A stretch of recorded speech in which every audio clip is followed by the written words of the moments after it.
कोयटा का रुख करते हैं, जहां पर 20 किलो आटे को थैला 2250 रुपए में फरोख्त किया जा रहा है। आटा डीलरों का कहना है कि बोलान के रास्ते से सप्लाई बहाल होने के बाद आटे की कीमत में कमी आएगी। इस हवाले से मजीद बता रहे हैं इब्रार अहमद।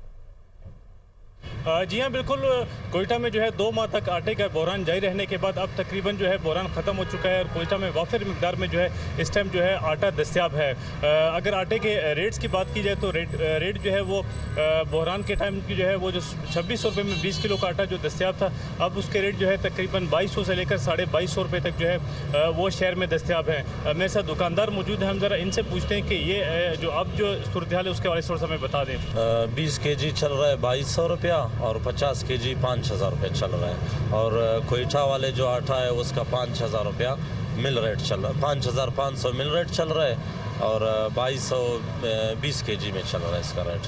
अच्छा, रास्तों के बता दें। रास्ते ये जो बोलान वाले रास्ते बंद हैं तो इसलिए काफ़ी रेटें महंगा हुआ है। जो अभी कराची वाले और काठमांडू से आ रहे हैं इनका कम से कम 1,20,000 1,30,000 किराया आ रहा है। अगर बोलान वाले रास्ता खुल जावे रेटें बहुत सस्ता भी हो जाएगा। इनका कहना है कि जो बोलान का रास्ता है वो अभी तक बंद है, जिसकी वजह से जो आटा दीगर सूबों से बलूचिस्तान में पहुंचता है उसके रेट काफ़ी ज़्यादा हैं। अगर ये रास्ता खुल जाएगा तो रेटों में मज़ीद कमी आ जाएगी। जी।